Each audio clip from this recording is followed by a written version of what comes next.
All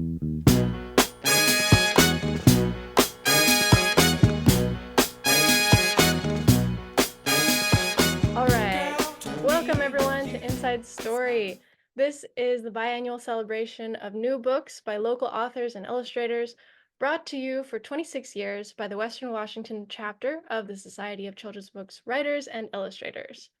My name is Ajalen Maddox, a freelance illustrator and coordinator of Inside Story. My co-host is Dana Sullivan, whom many of you may know will know from hosting Inside Story for many years before me. He is a writer and illustrator of picture books and graphic novels. Our tech fairy is Karen Lewis, author and illustrator of beautiful books and world traveler. This year, sadly, we are missing our lovely trivia master and timekeeper, Kristen Varner.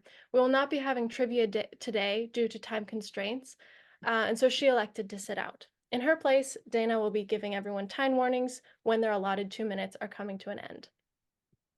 Now Dana will be sharing today's program in the chat, complete with links to all the presenters' websites. And if you would like to purchase these lovely individuals' books, you can go to our bookshop page, also linked in the program, bookshop.org/shop/WWA Inside Story, or you're welcome to support your local bookstores. There will also be 3 book giveaways at the end of our presentation. You'll be chosen randomly, but you must be present to win, so make sure to stay until the very end. Since its founding in 1998, Inside Story has been a beloved platform where authors and illustrators could celebrate their new titles with local booksellers, librarians, teachers, and other friends of children's literature. It's been going strong ever since, and I'm grateful for all of you being here. In fact, over 100 people have registered to watch this event. However, since we can't see each other, let's take a poll to find out who is tuning in today. So Karen, go ahead and launch the intro poll. We want to know who you are. Are you a teacher, librarian, author, illustrator, or you just love Kidlit? That's choice 7. Sorry, I didn't manage to get that one in there. Choice 7 is if you just love Kidlit. Yeah, thank you. Also, it looks like we have majority authors, and then we have a lot of illustrators and some Kidlit enthusiasts. All right, thank you everyone for doing that poll. Now, without further ado, it's time to hear from our Kidlit presenters. So take it away, Dana. First up, a 4-time Emmy award-winning writer for Bill Nye the Science Guy, Lynn Brunell has over 30 years experience writing for people of all ages across all manners of media. She's an award-winning author of over 50 titles, including Turn This Book Into a Beehive and Pop Bottle Science. Lynn has 4 new books coming out this year and next, including Life After Whale from Neil Porter Holiday House, and today's book, Haiku You, celebrating the disgusting side of nature from Millbrook Learner. Welcome, Lynn Brunell. Hello. Thank you very much. Yes, today I'm going to be talking about this book, Haiku Ew, but I'm also going to mention a little bit about this book, Life After Whale, which is the amazing ecosystem of a whale fall, because both of these books, Haiku Ew and Life After Whale, were conceived in the same spot, underneath the great blue whale at the Museum of Natural History in New York City. I was going to meet my cousin Matthew there, and I got there miraculously early, and I was looking around at what I thought were the exhibits, but then quickly realized that it was just like storage rooms with glass because it was just dust. But then I realized after that they actually were exhibits. They were dioramas of what the bottom of the sea looks like, and the signage was beautiful, and it described this slowly drifting marine snow, which actually isn't beautiful. It's disgusting. It's like, poop and skin cells and dead stuff. And for the unfortunate creatures that live at the bottom of the sea, that's what they eat. So Matthew came and I said, read that. And he read it, and he had the exact same experience I did, which was, oh, ew. And that's when I whipped up a haiku, and Haiku Ew was born. And it's a way to get at science through fun limericks. And there are some gross things in science, not limericks, haiku. There's some gross things there, but the science behind them is really cool. Like, did you know that lobsters pee out of their eyes? And the reason they do is because they're soft-bodied and they have a shell around them, and they don't have very many openings to get that stuff out. But it's also a way that they can talk to each other. So that is pretty amazing. Life After Whale, also born of that same idea, because my thought was, what happens when the biggest animal on the planet sinks down to the place where poor creatures have to eat marine snow? It's like a, 1,000-ton Thanksgiving dinner, poof, just dropped right down. And what it is it is an ecosystem of its very own that can only be found on dead whales at the bottom of the sea. And it's so cool. It's the successional, generational populations that grow. Stop. Okay, that's it. Bye. You can finish your sentence. But it's cool. It takes up to 100 years, and eventually the nutrients go back up into the plankton, into the krill, and into the whales that are, in the future. So it's really remarkable. Wow. I officially love the ocean now, thanks to you. Thank you. So much for sharing that, Lynn. That's really fascinating and also disgusting. But, nature is wonderful. Thank you. All right, next we have a New Yorker currently living in the Seattle area with her husband and 2 sons. Sylvia Chen is an Asian American children's book author represented by Birch Path Literary. Sylvia is a member of SCBWI and 12 by 12 and is the creator of #PB Study Buddy, which features amazing picture book mentor texts and occasional giveaways on social media for fellow creators, teachers, and librarians. Sylvia loves crafting picture books that spark kids' interest in STEAM and creative thinking. She often stays up late into the night puzzling away with wordplay and working on quirky ideas. Let's hear about her new book, Tricky Chopsticks. Welcome, Sylvia Chen. Thank you so much for such a lovely intro. Yes, I'm the debut picture book author of Tricky Chopsticks, illustrated by Fanny Lean. And I'm really excited that this is my debut picture book because when I was writing it, I wanted to make sure that I was writing it so that the story would support all kids, whether they are from Asian cultural backgrounds or not. And not just kids, but also adults too, since I think so many of us can relate to the struggle of using chopsticks in the past or even right now. And I wanted to share some special secrets for how I created this book.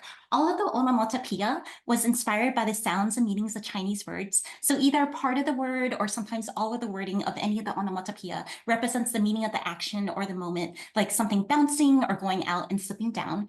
And then for the STEAM element of the story, where the main character, Jenny Chow, creates chopsticks tongs to help solve her problem, I tested making these DIY chopsticks tongs because I wanted to make sure that the writing reflected how she was making them. And I also double checked that the illustrations would help show the position of the hinge in an accurate way for her trial and error sessions. And then because there was limited space in the back matter at the end of the book, I also added extended back matter to a book website, which is trickychopsticks.com, that teachers and librarians can use. And so it includes the pronunciations and meanings of the Chinese words that inspire the onomatopoeia, but it also includes activities and for kids, like word searches or anagrams or mazes or tricky chopstick challenge sheets, and then even coloring sheets and cutting sheets for younger ages. The levels are named a bit tricky, trickier, and trickiest to help give options based on needs and extension 2. And then the book website also provides additional instructions on how to create the 3D lucky stars that is shown in the book. And then besides that, I just really hope that the story helps encourage kids to know that no matter what, they can make it through any tricky challenge if they just try their hardest and do it in their own way. So thank you very much. I hope you enjoy it. Wow, you were to the second. Well done, well done. I love that.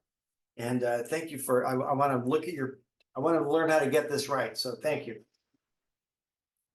Next up, Kate Jackson, who writes as KB Jackson, is an Agatha Award nominated author of mystery novels for grown-ups and mystery adventure novels for kids. An alumnus of the University of Washington, she lives in the Pacific Northwest with her hilarious husband. They have 4 mostly grown children, a part-time She loves to craft stories with elements of history and family dynamics. Her books are about secrets, Chattertown mysteries, Sasquatch hunters, and sisters, Cruising Sisters mysteries. Today, she will tell us all about the Sasquatch of Hawthorne Elementary. Take it away, KB. Hi, so I'm actually talking about book 2 in the series, The Sasquatch of Harriman Lake, but the Sasquatch of Hawthorne Elementary, I actually have an update. I'm not just an Agatha nominee, I'm an Agatha winner. And that just happened last month. And this book was also nominated this week for the Anthony Award. It will be announced at VoucherCon World Mystery Conference. So best mystery, children's mystery or YA mystery of 2023. I'm super excited about that. And I introduced that book last year at Spring Inside Story. And so it's been an amazing year for me. Book 2, The Sasquatch of Harriman Lake, it further explores as the team is forming the Sasquatch Hunters of Washington. It's Jake, Jasmine, and Lanny. They head up to the Cascade Mountains to look for the hairy man that has been spotted lurking near Harriman Lake, where Jasmine's family has a cabin. Now, this is based on a fictionalized version of Lake Wenatchee. So the kids do head into Leavenworth. They go into the toy shop and the hat shop.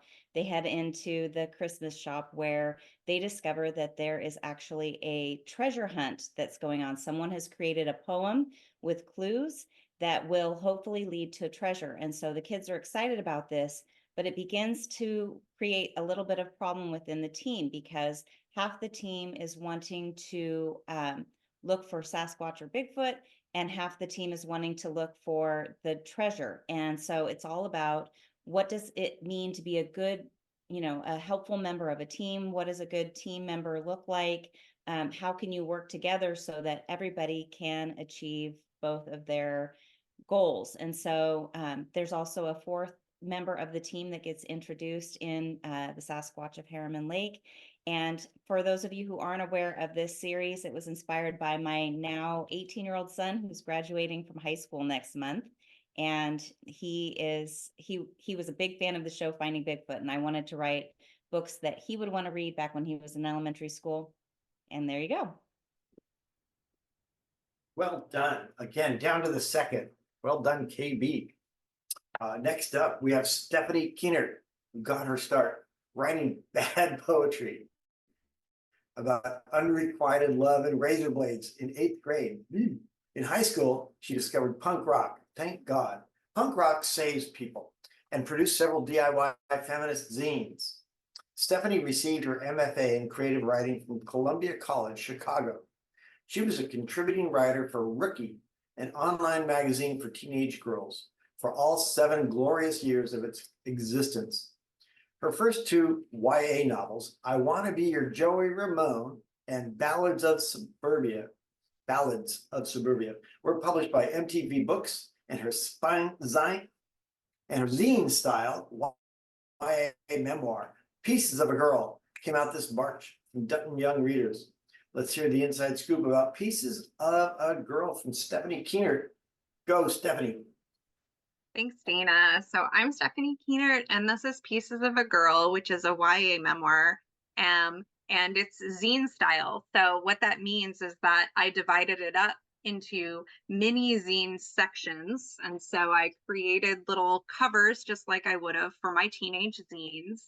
It also contains pages from my teenage zines, as well as photos, diary entries, mixtape inserts. And then the most pivotal moments in the book are illustrated by Susie Exposito, who I met through Rookie magazine.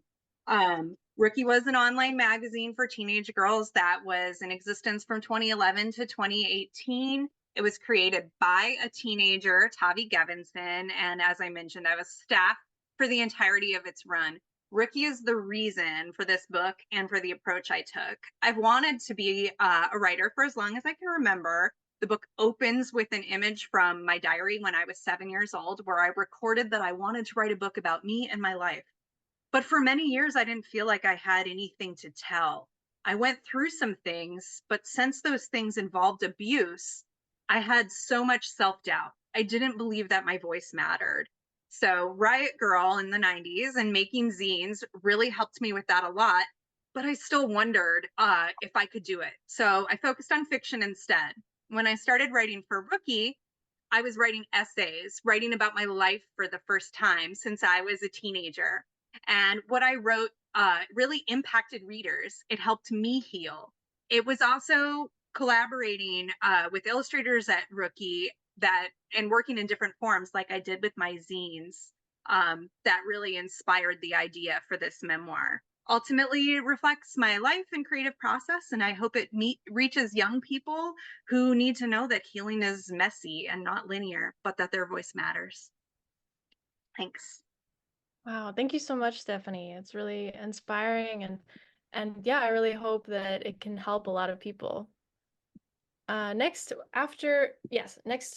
presenter. After a year of battling cancer, Nina Layden survived and is happy to have 2 picture books out this year that she wrote, Love is My Favorite Color and Seeds of Change. Nina has now been published as both author and illustrator for 30 years, and she hopes that she gets many more to keep reinventing herself. Welcome up, Nina Layden. Thank you, everybody, for being here, and thank you, SCBWI. Yep. Love is My Favorite Color started July 23rd, 2018 at my Subaru dealer while I was waiting for an oil change. I wrote the opening couplets on my phone, and I put it away, and then in 2021, in March, editor Paula Wiseman asked for another book from me, and I pulled out the notes in my phone, and I wrote the whole text, and I sent it to my agent. And 2 days later, I did another revision and it went to my editor, Paula, and she replied, at first read, it made me so happy and filled my heart, more soon. And then on April Fool's Day of 2021, Paula said, here is where I am with Love is My Favorite Color, in love. The language, the imagery, the voice, and the warmth. This may be my favorite Nina yet. And I think Mel, that's Melissa Castrillon, will love it too. Thank you so much for sending it my way. I would like to make an offer for world rights. What a gem of a book this will be. And then Melissa Castrillon had a baby, her first child, Iggy, and then I had to wait, but then we had a book. Then Seeds of Change started when George Floyd was murdered in May of 2020, and I was so upset. I had been doing a drawing and a poem every day for a year during the pandemic, calling it Corona Life. On June 1st of 2020, I wrote this poem, Sow seeds of kindness, reap many friends, sow seeds of understanding, tie up loose ends. Editor Connie Hsu at Macmillan Roaring Brook saw it on my Facebook and emailed my agent to ask if I could turn it into a picture book. It took a few drafts, and then we had an offer, and I helped find illustrator Sawyer Cloud, who lives in Madagascar. This was her first US trade book contract. And she brought her story from Madagascar into the story. And I hope that you will all read this and understand about planting, caring, and sharing. Thank you. Well done. Thank you very much, Nina. That's very cool that you're posting. Got you the gig. I'm going to start posting. When Lily Lamott is writing, she cooks up new recipes and explores new crafts. She also loves to load up the camper van for a writer's retreat camping trip with her husband and her dog. She's passionate about libraries and serves on the King County Library Systems Foundation board. Today, she'll be sharing about her new book, Unhappy Camper. You take it away, Lily. Thank you, Dina. This is Unhappy Camper, which is my second middle grade graphic novel out with the same illustrator and colorist as my first book. I actually also have a pandemic story for this. In March 2020, I got a email from my editor and said that she was going out on maternity leave, and either I could turn in my completed draft by August, or I would work with a different editor while she was out. And I thought, oh no, I need to have my editor because she's so amazing. So I wrote the whole thing in 3 weeks, and in order to keep myself on pace, I got a calendar, and every day I wrote down the number of pages I had to do, and I got to cross out as I went along, and that's how I made my deadline. The other thing I was going to say is Suma and I are actually going to be in conversation tomorrow at Brick and Mortar at 2 p.m. And I just heard, this is one I did last year, and it just got named to the Bank Street Best Children's Book this week. So super excited for that. All right, thank you. Awesome. Thank you so much for sharing and congratulations. That's really exciting. Awesome. All right, next, Jenna Leon was a voracious reader as a child, but found there were never enough books to read. Moreover, there were no books featuring protagonists who looked like her. Now, Jenna is overjoyed to see so much more diversity in children's books and find that there's never enough time to get ahead of her TBR pile. Jenna resides in the Pacific Northwest with her family and loves nothing more than writing middle grade and young adult novels with a large cup of coffee. The Last Rewitch, her debut middle grade novel, releases on May 14th with Disney Hyperion. So let's hear about it now from Jenna Lee Yun. Welcome. Hi, thank you. Hi, I'm Jenna Lee Yoon. This is my book, The Last Rewitch. As mentioned, it releases this upcoming Tuesday on the 14th. I have my book launch at Third Place Books at 6. So whoever can make it, please come and join me to celebrate. The Last Rewitch is a story about a sleepaway or set at a sleepaway camp in Central Washington. It's about a 12-year-old named Ronnie who teams up with a Kishin, which is a Korean ghost, haunting summer camp after discovering that a dokkaebi, a Korean goblin, is after her.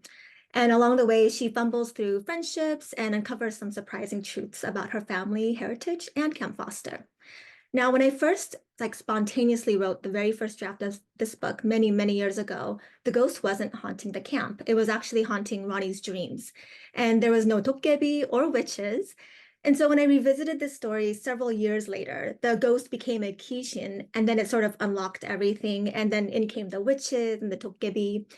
And so all throughout drafting, revising, querying, working with my agent, the title was actually The Ghost, the Witch, and the Goblin. And that title felt really right for so long because those three supernatural creatures were like the backbone of the story. And that was a major change from the original draft. I love that title, but for a couple of reasons, my agent and I decided to consider changing it right before sending it out on sub to publishing houses. And so literally like the day before we went out, I came up with the title, The Last Rewitch. And that felt right, but I was still very fond of the original title. And so that title actually made it in its way into the book. It's one of the chapter titles, and it's like the ghost, the witch, the goblin type of term comes up twice in the book. That's kind of an Easter egg for you. And another Easter egg is that, well, actually, it's been unfound by any of my CPs, my agent, or my editor. The clue I can give is that it's related to names. And I hope that a reader finds that and lets me know, because that'd be really fun. Thank you. Wow. Well, I'm going to read it now, and I'm going to find that Easter egg. I love that. Love that. That's always fun when you snuck something past everybody. All right. But you're not going to run it past us. We're going to find it. Next up, we have two presenters going back to back. And I'm going to just tell you both of them right now, and they can duke it out. Curtis Manley was a geologist in a previous life. He writes fiction and nonfiction picture books, and his interests range from science and technology to art, haiku, and poetry. With his background in science, he enjoys including real-world facts, even in stories that otherwise seem fantastic. Some of his other books include The Rescuer of Tiny Creatures and The Crane Girl. Curtis grew up in Pennsylvania, but now lives east of Seattle with his wife, daughter, and cat. Following Curtis would be Jennifer K. Mann, who lives on Bainbridge Island with her husband, cats, dog, coyotes, squirrels, crows, hummingbirds, etc. She frequently goes out to a nearby meadow to look for aurora borealis. Sometimes her grown children live there too. She writes and illustrates picture books and swims in the cold sea whenever she can bear it. Let's hear about their new book, Climbing the Volcano, A Journey in Haiku. Take it away, I think, Curtis. Oh, thank you. This is the new book. The inside story about this book goes way back. It actually goes back 40 years to 1984 when I was a young graduate student. The mountain in the book is South Sister, and it's a real volcano near Bend, Oregon. I was helping my graduate advisor map and study the youngest lava flows on the mountain, which are right here, and the crack that they erupted from. And one day we took a break and climbed to the top of the mountain. It was easy. We were young then. Many years later, when I had begun to write haiku poetry, I thought that writing a sequence of haiku about South Sister would be a good challenge. So in 2007, I climbed the mountain again, but only got 3/4 of the way up. The next year, I tried once more and did make it to the top. Both times, this notebook came along with me so I could write about what I saw. I worked on my haiku sequence on and off for 10 years, hoping it could be published in a poetry journal as text on a plain white page, until I wondered if just maybe it could become a beautiful picture book. Take it away, Jennifer. So the biggest challenge for me in creating the art for climbing the volcano was trying to figure out how in the world I was going to draw all the rocks that we see at South Sister Volcano. There are so many dramatic environments and they needed to look real enough for the experts, including Curtis, because this is a nonfiction book. But I wanted the illustrations to still be playful and a little experimental, because that's really a big part of my illustrative style. And they needed to be fast because there's a lot of art in this book and there was not a lot of time. So around the time that I was pondering how in the world I was going to do this, I was also coincidentally sort of down a little rabbit hole of internet information about craft press printmaking. And in particular, I was seeing artists who were making collagraph prints, and collagraph prints is all about making textures. So I quickly signed up for an online course with an artist in the UK whose name is Sally Hurst. I highly recommend her courses. It was a course in calligraphic printmaking. And Sally taught me how to use ordinary cardboard, to which I glued all kinds of textures, including, I'll bring this up a little closer, including vermiculite, which you probably have if you do any potting at your house, pumice, sand, tinfoil, rope, all kinds of things. And then I rub ink on this, and then I run it through my trusty little craft press that I bought at Michael's for very little money. And I wind up with prints that look like this. And if you can see that, it's probably a little blurry. But the prints wound up looking exactly like the rocks, the lava domes, the boulders, the pumice, everything that I needed to be able to convey in my illustrations for climbing the volcano. And that is how I drew all the rocks. Wow, thank you Far so out. much. Hold up that windy thing again. This thing? Yeah, that's a cool thing. It's just a little teeny tiny die cut press. You have to build up this bed a little bit, but you crank it through and it makes beautiful prints, relief Would it print. make good pizza dough? It would make excellent pizza dough, pasta. Well, then I'm in. Use a If pasta you will maker. Yeah, it's really cool to see both the author and illustrator perspective on creating this book. It's really amazing to see what goes into it. Next, we have Nikki McClure, who has been making books in Olympia since 1996. Today, she'll be giving an inside story about a new book she illustrated this year called Something About the Sky. So welcome up, Nikki. Hi, everyone. I'm Nikki McClure, and I'm in Olympia, Washington. And I illustrate this book by Rachel Carson. And unfortunately, I never got to meet Rachel Carson, but she was the pioneer environmental writer who wrote Silent Spring and led to us thinking about DDT as a biotoxin and other, she just did a lot for the world. In 1956, she wrote a TV script. She was asked by a young viewer, to write something about the sky. And she never wanted to do TV, but she said, okay, something about the sky, not everything about the sky, but something. So she wrote this text, and I was asked by Orion magazine during the pandemic to illustrate an excerpt of it. And when I read the excerpt, I was like, whoa, like this is just an excerpt. I want to find all of it. So my editor went down to the Yale libraries, and she went and found the Rachel Carson archives and found the typewritten manuscript for this television show, which then with a little nip and tuck, we used as the text for this book. In it, she writes about how we live. There's two oceans, an ocean of water and an ocean of air. And we live at the very bottom of that ocean of air. And Lynn, you'll appreciate the bottom of the sea here. And so it was just fascinating. And how to make pictures of clouds for me was really a challenge that I was just really intrigued by, because usually I just work with a piece of black paper and I cut it out with a knife. But this was clouds, and clouds are liquid. So I painted pieces of washi paper with Sumi inks, and I just painted. I put on this lab coat, and I would paint, and I used Sumi ink and washi, and then I couldn't even sketch on it. I just had to cut it.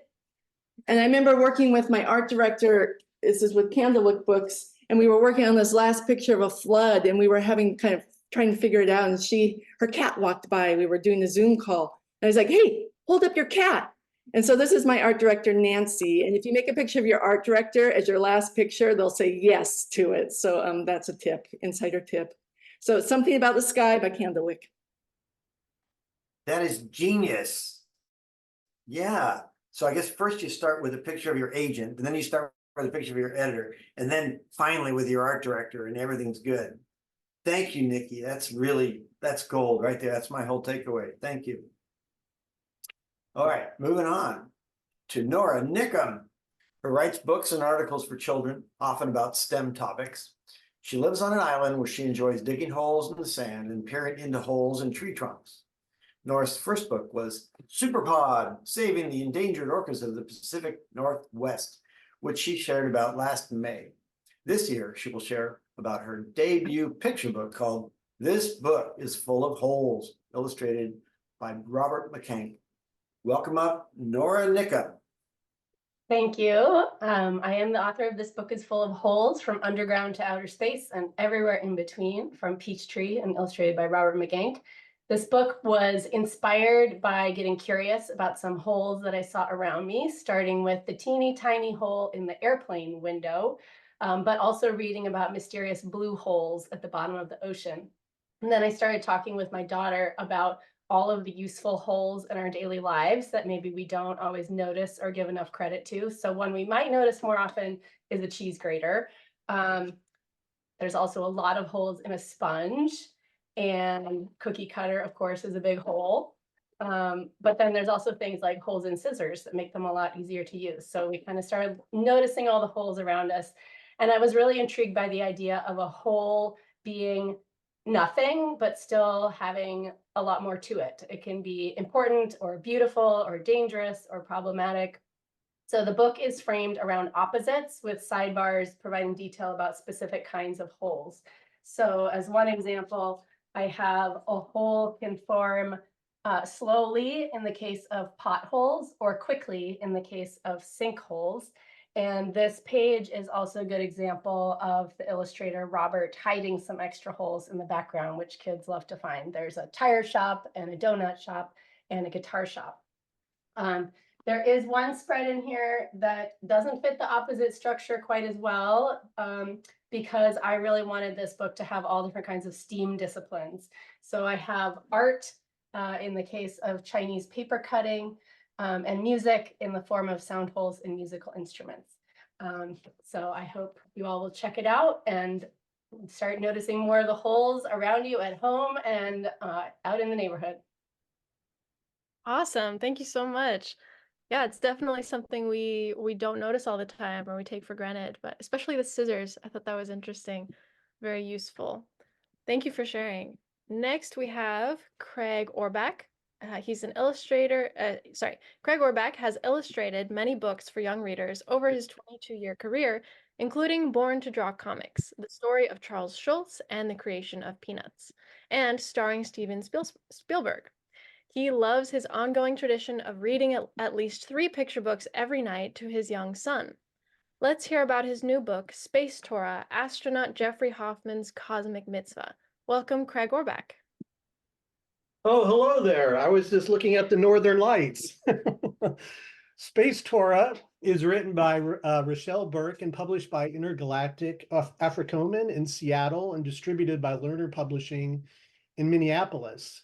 In a starred review and book list, it was described as a beautiful and meaningful juxtaposition of ancient Jewish tradition with modern space exploration. 21 years ago, I was asked to illustrate the book Keeping the Promise, A Torah's Journey, another story about a Jewish Torah scroll that was taken up on a space shuttle mission, one that met a tragic end on the space shuttle Columbia. In a full circle moment, I was amazed and grateful when 2 years ago I was offered to illustrate a new book by the wonderful children's book author and now Seattle publisher, Brianna Kaplan Sayers. Space Torah chronicles the journey and extraordinary life of astronaut Jeffrey Hoffman, who made 5 shuttle missions, including one in the early 1900s, to fix the Hubble telescope. On his final mission in 1996, Jeff took a tiny Torah scroll chosen by school children around the country into space for a Sabbath celebration among the stars. His reading of part of the Torah was broadcast by NASA for millions of Earthlings to enjoy. In our book, Jeff writes in an afterword describing why this event was meaningful to him. He says the already sacred Torah scroll made space itself more sacred to him.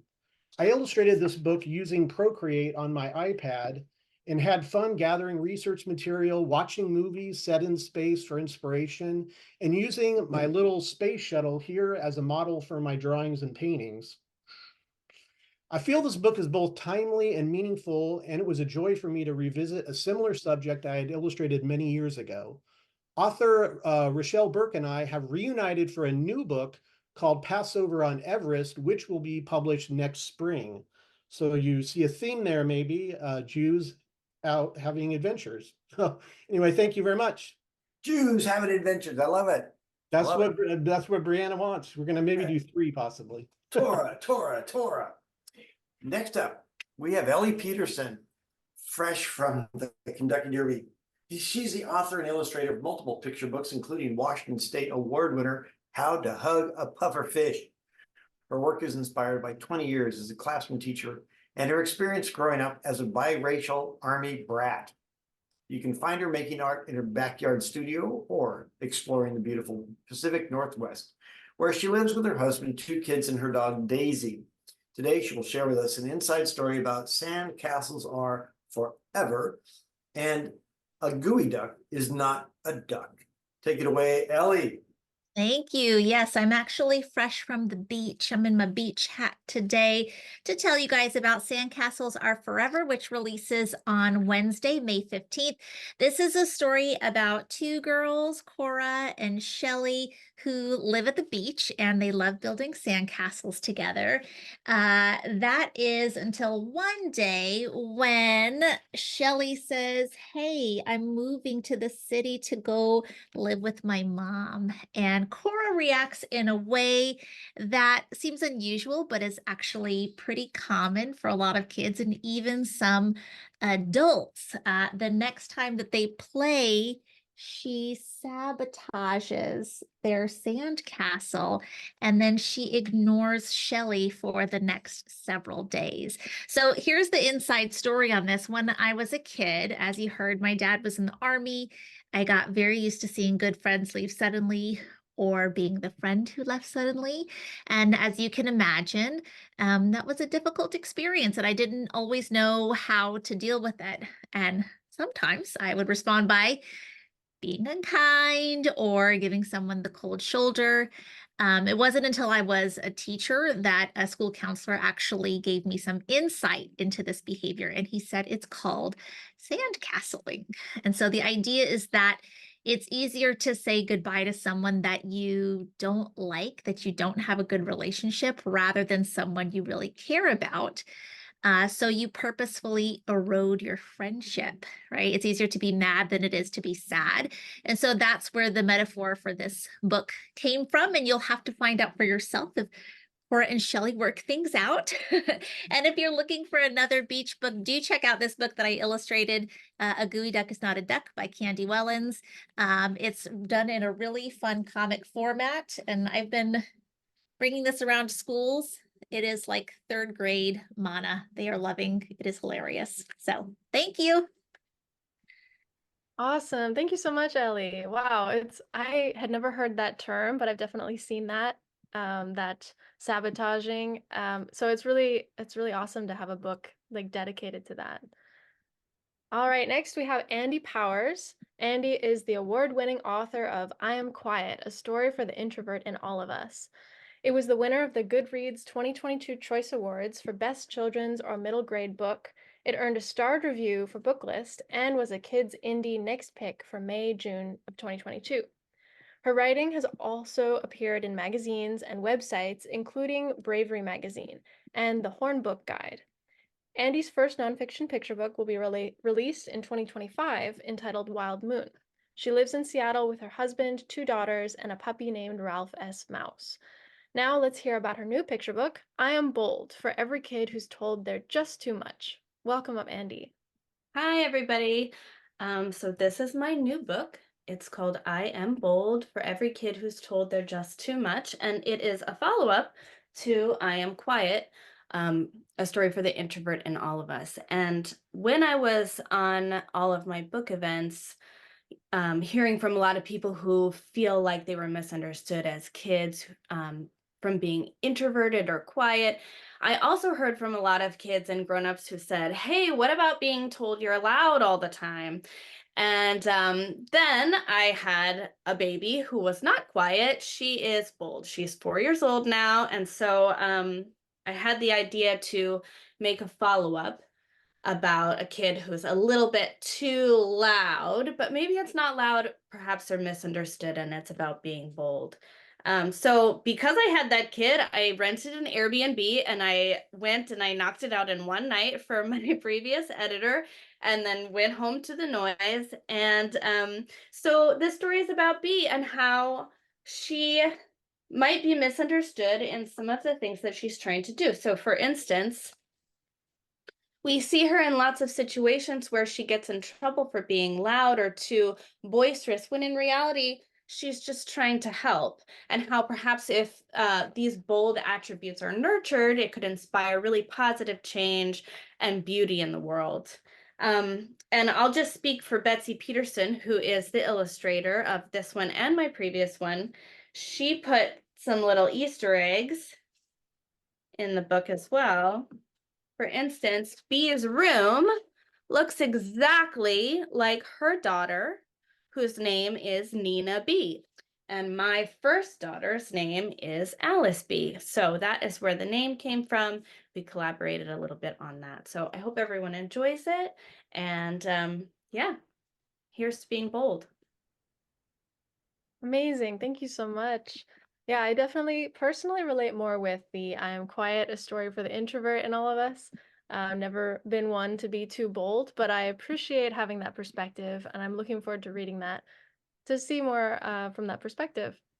So next we have Catherine Pryor, is an award-winning children's book author and good food advocate. She grew up in California and Arizona before moving to Seattle to study food and farming. Her books are widely used in school garden curriculum, nutrition education, and anti-hunger initiatives.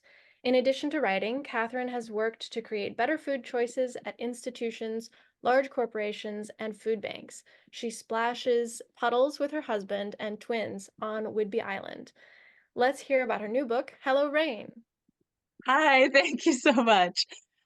So I'm pretty sure when you see websites or brochures for nature preschools, they very intentionally share photos from September or days like today with clear blue skies, a dry campus, children frolicking in sunny meadows.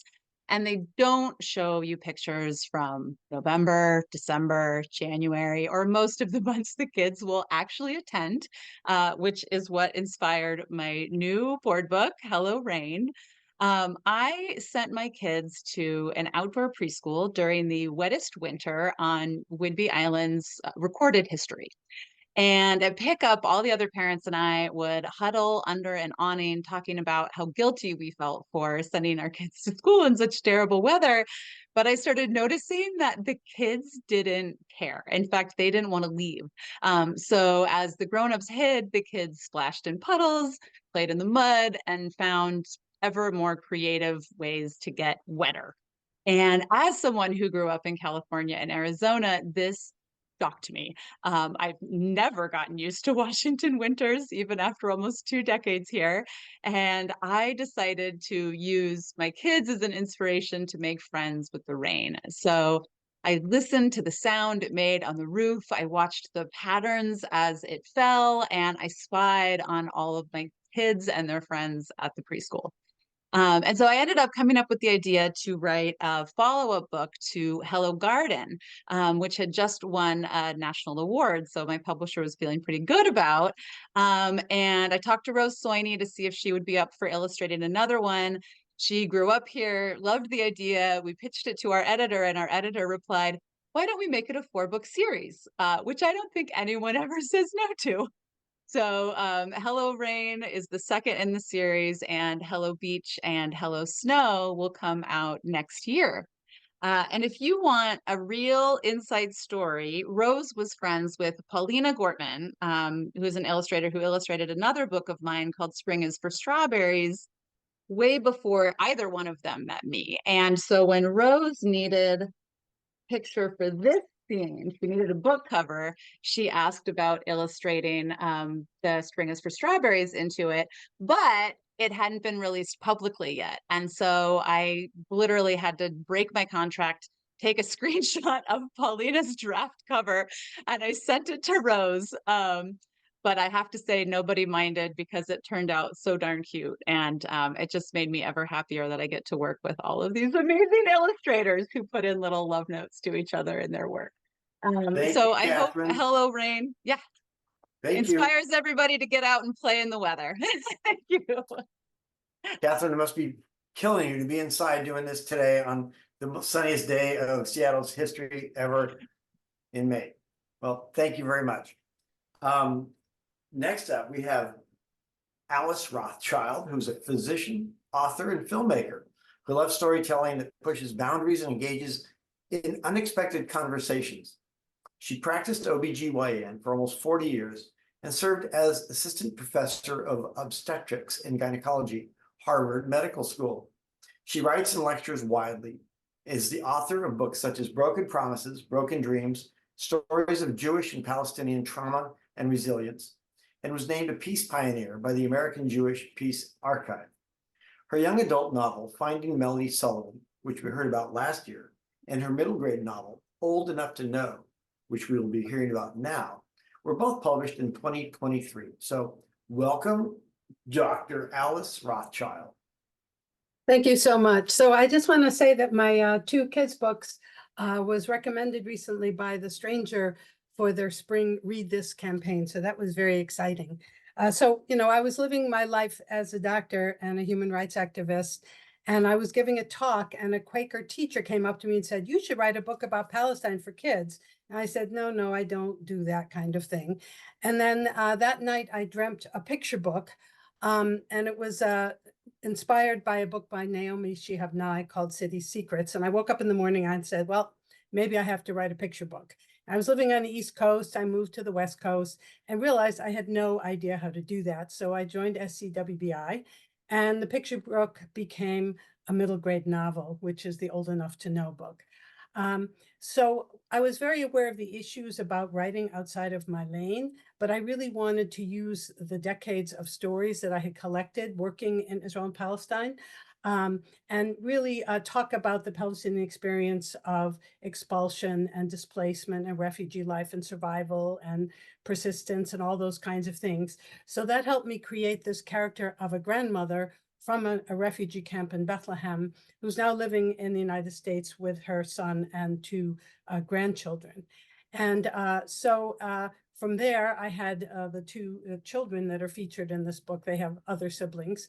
There's a 9-year-old boy and his 16-year-old hijab-wearing sister, and they've moved to a new town where they are being subjected to some bullying and harassment, which, you know, gave me the opportunity to talk about Islamophobia and bullying and that kind of stuff. And it also was the trigger for the grandmother to say, okay, I need to tell you my story. And thus the book was born. I also became very aware that teachers who talk about Palestine are often accused falsely of anti-Semitism. So I worked on a toolkit with another writer to help arm teachers when they are facing false accusations. So I hope both the books and the toolkit will be used by parents, teachers, librarians as we move forward during these difficult times. Thank you. Thank you so much. It's so amazing to see supporting both sides and opening the path for support for both sides, which is, you know, a very, what's the word? It's very timely right now. All right, next we have Suma Subramaniam is a recruiter by day and children's book author by night. Her picture books include Namaste is a Greeting, a Crystal Kite and Northern Lights Book Award winner, as well as She Sang for India, Northern Lights Book Award winner, and 2022 NYPL Diverse Voices book. Suma is also the contributing author of The Hero Next Door, a finalist for Massachusetts Book Award. Her poems have been published in Poetry Foundation's poetry magazine, What is Hope, and other anthologies for children.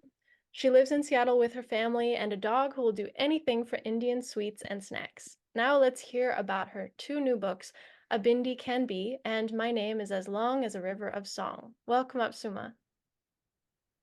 Thank you for having me. So this is A Bindi Can Be, and it was released just this Tuesday back in 2022 when I did an author visit for a Title I school in Northern California. A little girl with another boy at her side came up to me and said, "What's that on your forehead?"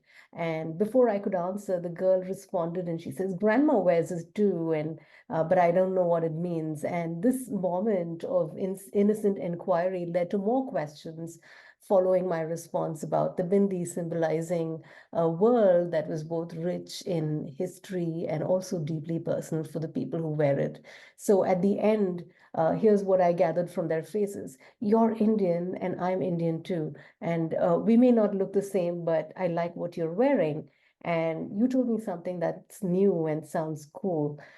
So the outside world will not know its significance, but at that moment we became friends. And therefore, this book is a heartfelt invitation to engage with readers about the bindi, empower them with the knowledge and empathy so they understand why people wear it, and so they can develop a deeper appreciation for the symbolism behind it and honor it for the respect that it deserves.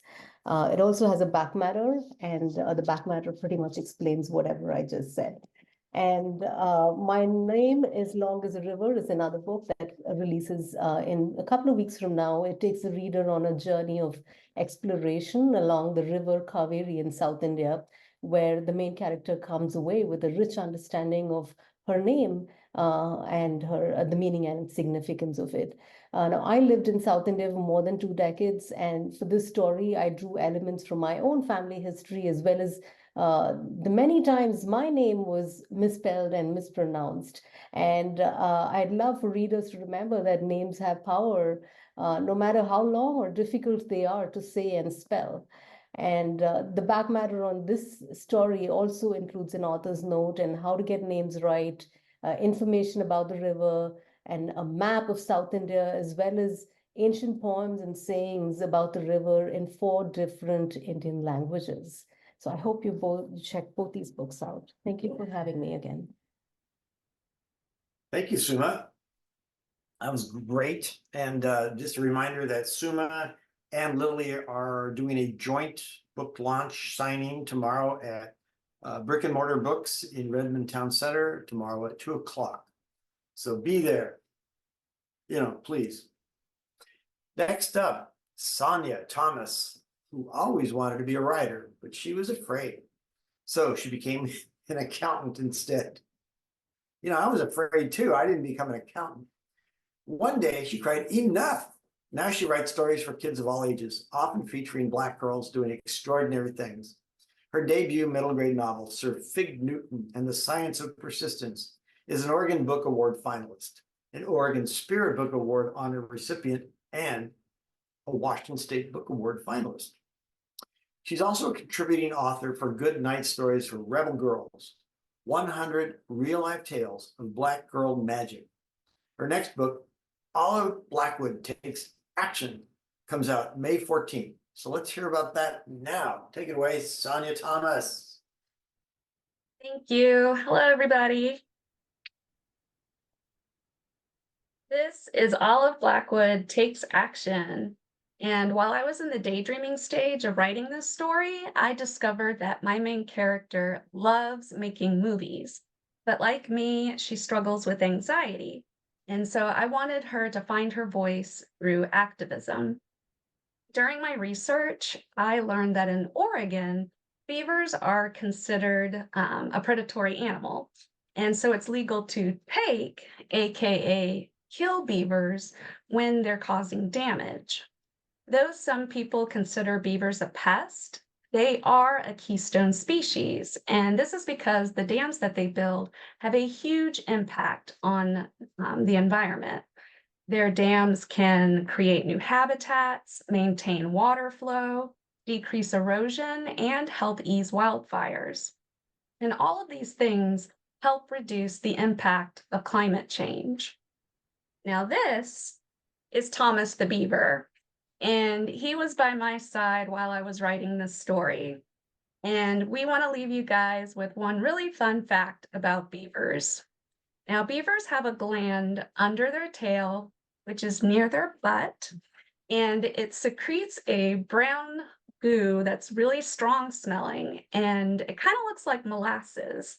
And beavers use this goo to either mark their territory or to make their fur even more water resistant.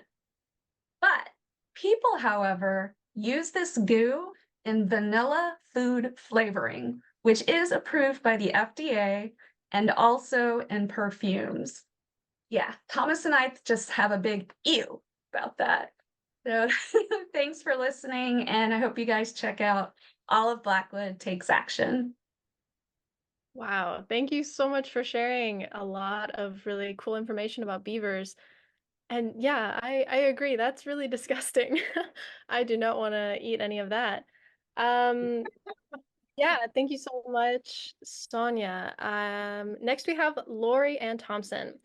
Lori grew up in the fields and forests of northern Wisconsin and now lives between the mountains and the sea in Washington state. A volunteer naturalist and climate advocate, she writes to help her readers and herself better understand the world we all share so we can make it a better place for all. Lori is the author of several award-winning nonfiction books for young readers, including the Two Truths and a Lie series for middle grade readers, co-authored with Amy Joanne Paquette, and Be a Changemaker, an inspiring how-to guide for teens. Her newest titles include the Meet Your World series, 4 books of which came out in the last year or are coming out soon. So let's hear about this new series from Lori. Welcome. Thanks, Ajalyn. Thank you, Dana and Karen.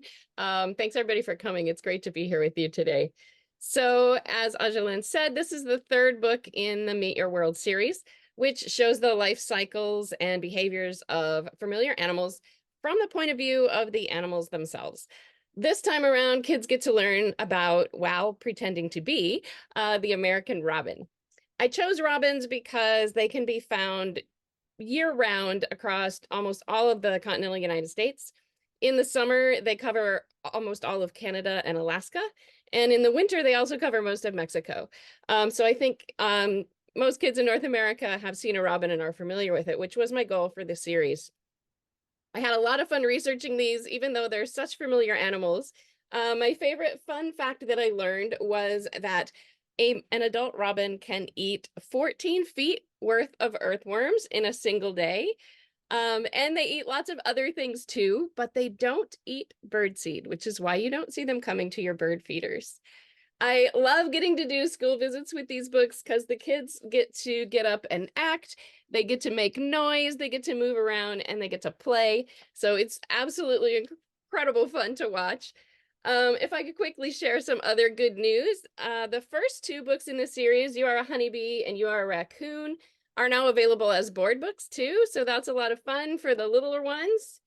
And You Are a Honeybee was selected by the Dolly Parton Imagination Library to be sent out to kids as a free book to encourage literacy.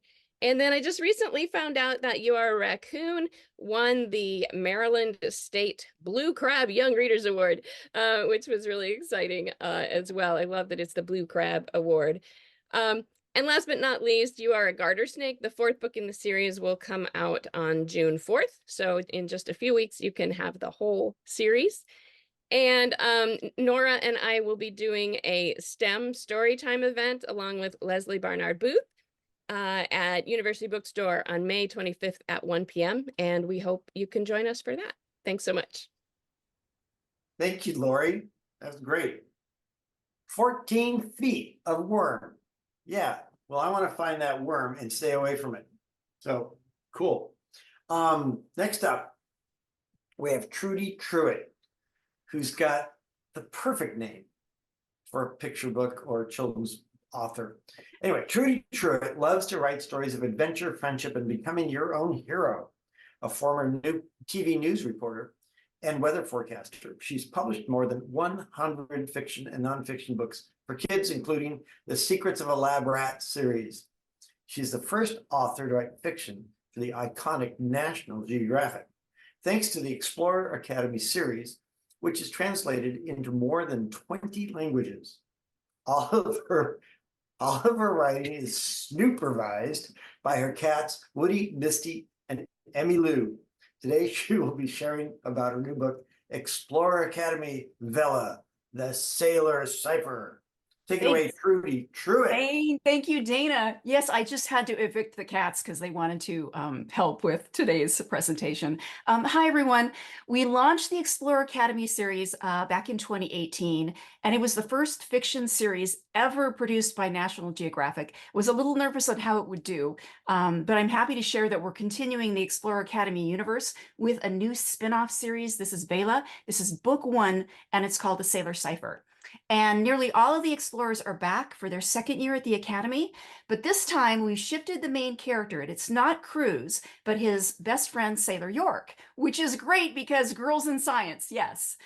Readers of the first series will know Sailor, but they don't have to have read the first series to dive into this one. So in each book, the explorers undertake missions that help them learn about themselves and the world. And my inspiration, of course, is the real explorers of National Geographic. And so in this book, in this particular book, the kids take a submersible to the bottom of the Great Blue Hole. And it's off the coast of Belize. And it's based on something that a real National Geographic explorer, subpilot Erica Koster, did with her team a couple of years ago. They headed down into the Great Blue Hole to make the first high-resolution sonar map of the bottom of the hole. And so I interviewed Erica to find out, well, what did they find as they headed down? And the book includes many of their discoveries, like stalactites and stalagmites. They came across a toxic layer of hydrogen sulfide.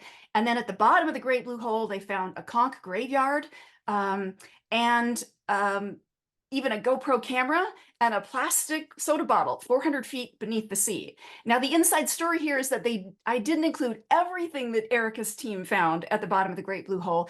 They actually came upon the bodies of some divers that had been lost in a previous expedition, which I think is a good reminder of just how dangerous those dives can be. Erica's dive, though, went out a hitch. They went off without a hitch. They came back up to the surface. But in the Sailor Cipher, the explorers will have a few challenges to face before they make it back to the surface. And for readers and anyone who is interested, in the back of the book, there is a Truth Behind section, Truth Behind the Fiction, which tells readers about the real explorers that inspired the series. Thank you so much. Awesome. I'm still having fun just saying Great Blue Hole. So. Awesome. Thank you so much, Trudy. Yeah, it's really cool to have so many presenters talking about the ocean. The ocean is so vast and there's so much we still don't know. So it's very cool to have some more insight into the ocean. Yeah, next we're going to have Jing Jing Song, Jing Jing Song is an aquatic creature who comes on land to write, draw, and feed on sticky rice and kale. Now we'll hear about her new book, Fake Chinese Sounds. Welcome. Hi, everyone. Thanks for sticking around. This is my graphic novel, Fake Chinese Sounds, and it centers around Mei Ying, her Nai grandmother, and her mom. And the inside story on this is that I based the conceptual direction both for the book story and for the drawing on the Taiwanese idiom "opekong," which means black and white talk. And my mom would use it on me when I was speaking in hyperbole. Like, for instance, if I said, none of the Chinese moms are nice, she would look at me and say, "opekong." So it means you can't reduce any idea to binary or black and white. And I love drawing in black and white, and I'm known for color, but so in Fake Chinese Sounds, I get to use a lot of black and white and spot color. So here's some pencil sketches of Mei Ying exploring her emotions. The thing that I loved about working on this book is that I got to show a young man young woman expressing rage in a way that I felt, but I didn't see reflected in books, and to know that that's okay. But then also to channel that rage, and Ming eventually finds a quiet strength that she didn't know she was capable of. So that's what I want to share, and I really appreciate being able to share it with you all. Thanks. Thank you, Jean G. You had 30 seconds more. You want to show some more pictures or your cat? No? No. Okay. You want to tell us where you surfed last? No. No. She's a surfer. They don't tell. Okay. Thank you very much, Jean G. Next up, we have Christina Welsden, who lives near Seattle, a continent away from where she grew up on Long Island in New York. Her lifelong love of animals was kickstarted by dinosaurs, aided and abetted by the Hall of Dinosaurs at the American Museum of Natural History. Since that time, she's worked as an editor at Sesame Workshop and the Wright Group, and has written many books and articles about science and nature. Christina has also served as a docent at the Woodland Park Zoo, where she helped children discover the diversity and wonder of the animal world, a goal she reaches for in her books as well. Speaking of books, let's welcome Christina to talk about her new book, Swallows Swirl. Take it away, Christina. Well, hi. Swallow Swirl is a story about bird migration and a girl who observes this annual cycle. She first notices the barn swallows because they're nesting on a shed in her garden, and then she says goodbye to them in the fall. And then she spends winter wondering where they went and what they're doing and how they're faring. And when they return in spring, she's thrilled to see them again, and the whole cycle of weather and seasons and life begins again. The girl, too, has changed during that time, although she's pretty unaware of it, except that she notices that her toes have less wiggle room inside her boots, less than they did a year before. And I had always wanted to write a book about bird migration and migratory birds in their double life, and how they spend part of their year here in North America, and we think of them as our birds, and they're living their normal life up here in our land. And the fact that they fly off and spend half the year somewhere else where other people are thinking exactly the same thing about them. I wasn't sure what bird to pick, though, because there are so many amazing migration stories and birds to choose from, such as the Arctic tern with its trip from the Arctic to the Antarctic and back again every year, about 18,000 miles worth of flying. I wanted to pick a bird that kids would have a chance to see. And the barn swallow seemed like a good pick because it is found across most of the United States and migrates down to Central America and South America. So it's also found in Europe, where it migrates to Africa and Asia. So I picked the barn swallow, and my hope in writing this story is that kids will not only enjoy the story and have fun with the words and pore over Jess Mason's beautiful illustrations, but that they might be inspired to regard common backyard birds with fresh eyes, as well as their own lives from season to season. Thanks. Amazing. Thank you so much, Christina. Yeah, I had never thought about how birds are in another place for half the year, which is really interesting. Thank you. All right, and last but not least, and next time, hopefully first, we're gonna flip the alphabetical order for you. Next we have Toni Yulee, who has been an early bird her whole life, speaking of birds, and loves to start the day in her studio listening to other early birds sing outside her window. She lives in a small house by the water in Bremerton, Washington, a short ferry boat ride from Seattle, where she was born. Toni fell in love with Eastern sensibilities during a year spent in Sendai, Japan, when she was just 17 years old. She graduated from the University of Washington with a BFA in painting, where she studied with the great American painter Jacob Lawrence.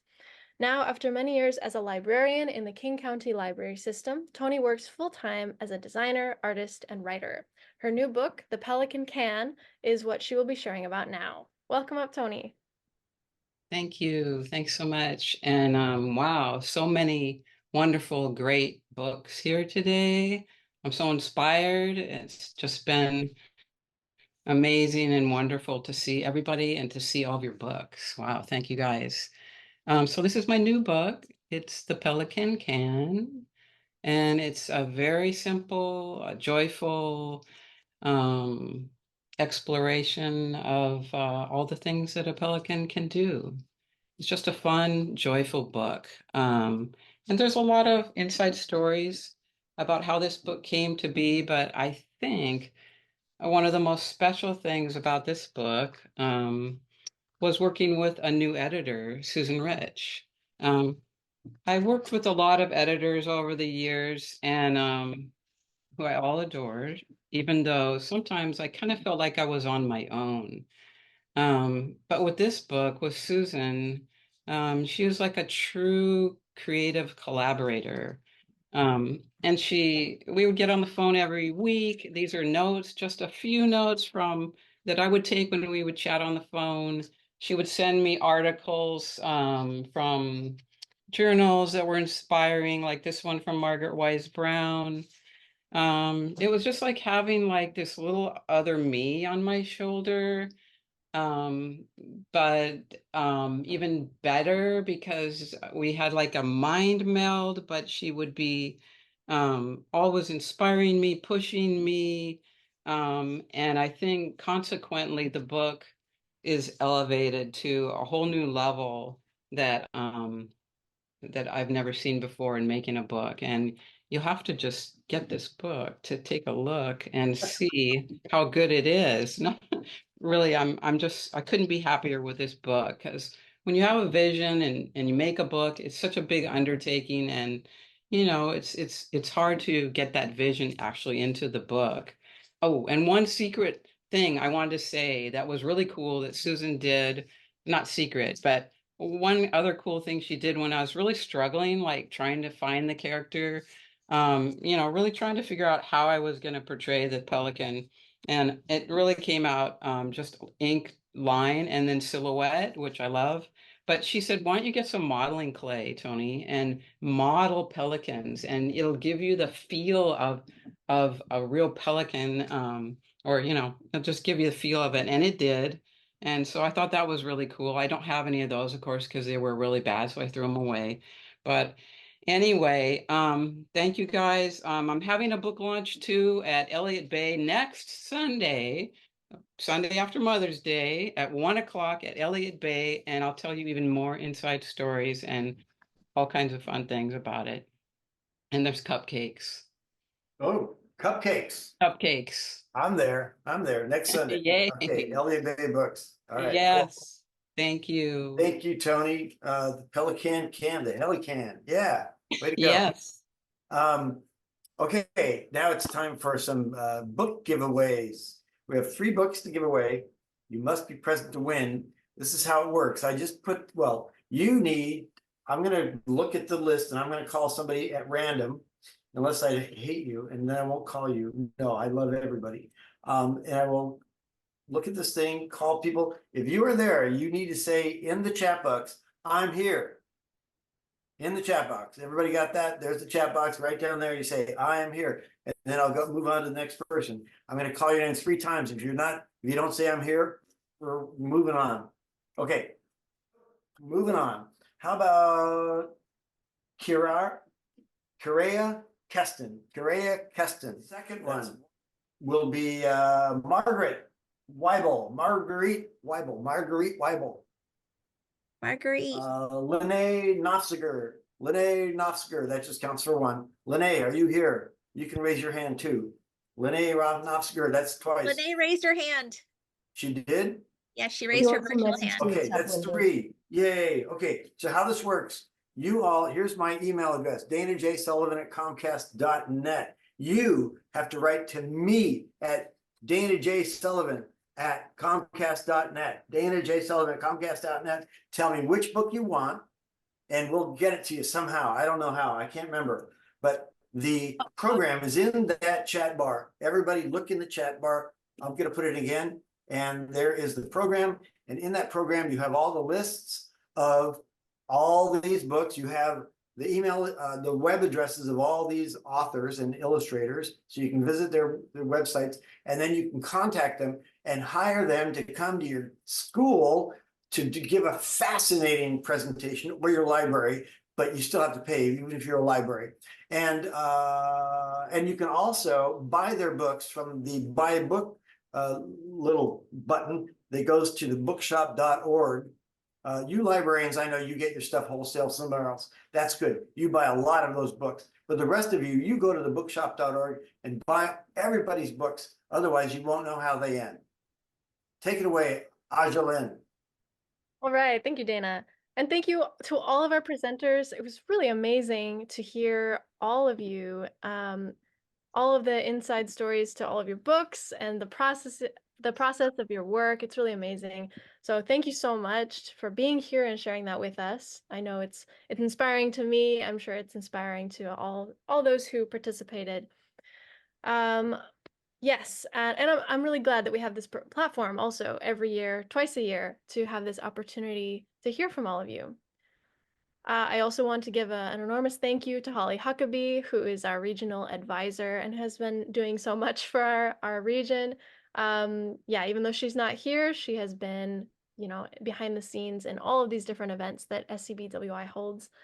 So thank you to Holly. Also, thank you to my co-host Dana, who selected me to be the next Inside Story coordinator and host a year and a half ago. And it has been a really great opportunity for me. So thank you. I chose wisely because Yes. Ajalyn has been doing all of the work. I love that about her. Thank you. All right. Yeah, and SCBWI has been putting out a lot of excellent programming, not just in our corner of the country. So feel free to go check out the scbwi.org website if you haven't already, and join some other events like this one. Also, like Dana has been promoting, we have the program, so please check out everyone's websites and the bookshop.org page where you can buy their books. Also, a very important note is that the recording of this webinar will be sent out to everyone in the next week or so. Dana is going to be editing that, so stay tuned for that. And on behalf of the Western Washington chapter of SCBWI, my team, Dana Sullivan, Karen Lewis, and Kristen Varner, who is not here today, thank you everyone for attending, and have a lovely weekend and happy Mother's Day. So yeah, thank you all.